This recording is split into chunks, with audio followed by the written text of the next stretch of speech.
Bom dia, a paz de Jesus. Eu vim aqui hoje compartilhar uma pequena reflexão sobre Mateus capítulo 14.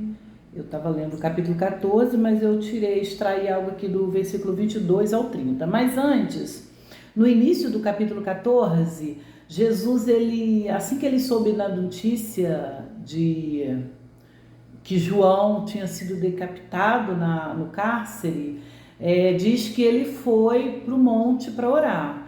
Mas ao chegar ao monte, já havia uma grande multidão lá esperando por ele.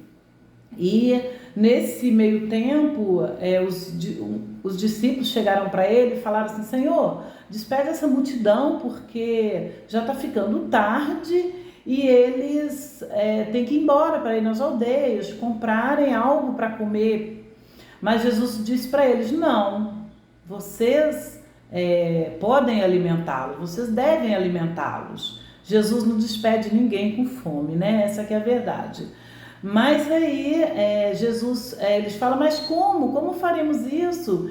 E nós só temos aqui 5 pães e 2 peixinhos. Jesus pega, né, esse alimento, ele ora, multiplica e distribui, como todos conhecemos, essa linda história, né, da multiplicação dos pães.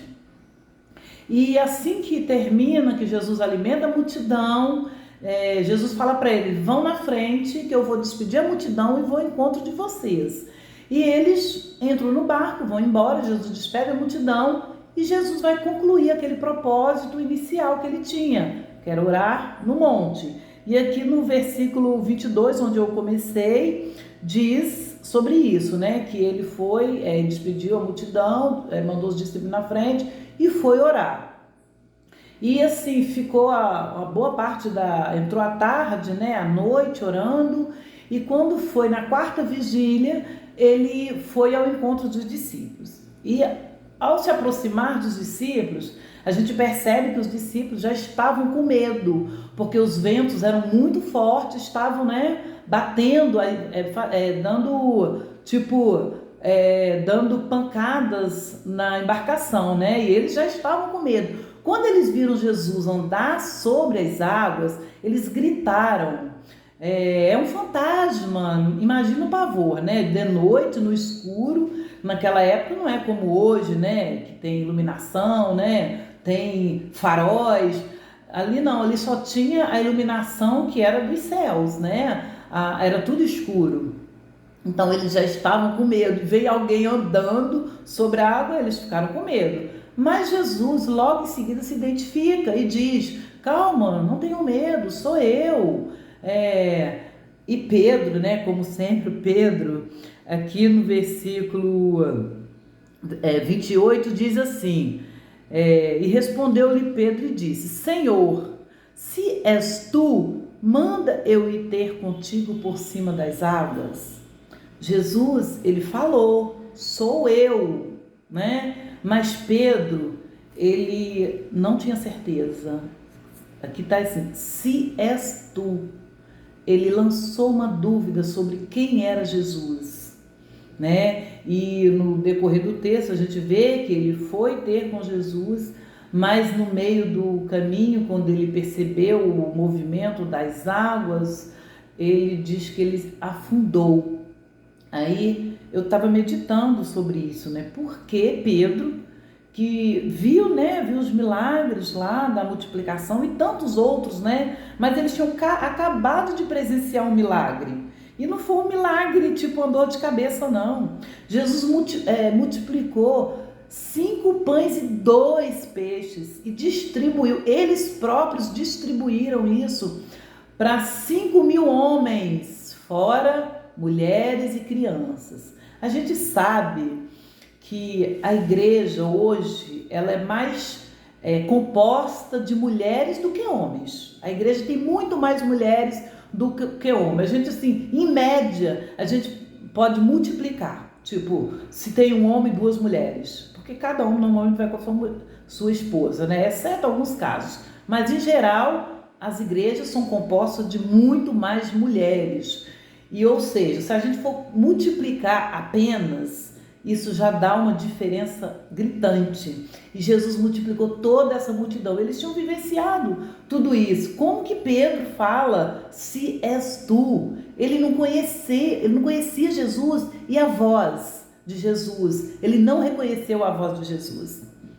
Então isso demonstra que falta de conhecimento nos faz duvidar. Então eu creio que o maior inimigo para a nossa fé é a dúvida. Fé para a gente receber os milagres, né? Que às vezes a gente tanto quer, mas a gente duvida. A gente fala, mas não crê naquilo que a gente fala, né? Por quê? Porque nós não conhecemos quem é Jesus de verdade. Porque a gente pode comparar isso numa casa. Se alguém fechar os meus olhos e colocar várias vozes masculinas aqui e perguntar qual é a voz do João, eu na hora vou identificar. Pode colocar 50. Quando ele abrir a boca, eu sei quem é ele. Por quê? Porque eu conheço de verdade. Então, Pedro ainda não conhecia Jesus de verdade, porque ele permitiu a dúvida entrar no coração dele. Isso demonstra que ele não conhecia Jesus de verdade, apesar de já estar andando com Jesus há tanto tempo.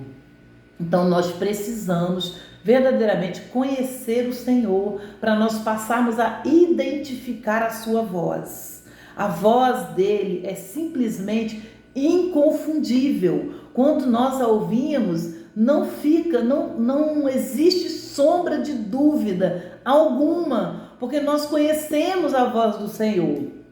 E por acaso, quando eu terminei de ler essa passagem, ontem eu estava pedindo uma resposta para o Senhor, e o Senhor não me respondeu como eu queria que ele respondesse, né? E às vezes a gente está falando aqui, as pessoas pensam que, não, se ela está falando assim é porque... Não, eu tenho as mesmas dúvidas que todos nós temos, né? Mas eu estava aqui lendo e o Senhor, e falei assim, nossa, comecei a refletir, né, sobre Pedro. Pedro estava com Jesus e ele também não conhecia Jesus. Ele andava lado a lado, ele ouvia a voz audível no ouvido. Nós ouvimos da mesma forma o Senhor, mas com uma voz interior, né? Não que o Senhor não possa falar em voz audível, claro que ele pode, mas a gente ouve o Senhor aqui através da palavra. Quando ele fala conosco através da palavra, imediatamente a gente identifica. E Pedro estava ali com ele presencialmente, ouvindo o som da voz dele, se era rouca, se era alta, se era baixa, se era suave, se era... Entendeu? Ele estava ali, ele não reconheceu. E assim somos nós. Nós muitas vezes somos enveredados por caminhos que o Senhor não mostrou, porque nós não conhecemos a voz do Senhor. Então nós precisamos nos aproximar mais dele para nós identificarmos a sua voz e assim nós cumprirmos aquilo que ele quer que nós façamos, por causa da boa, perfeita e agradável vontade dele. Amém? Eu quero desejar uma manhã abençoada para todos, em nome de Jesus. Fiquem na paz de Cristo.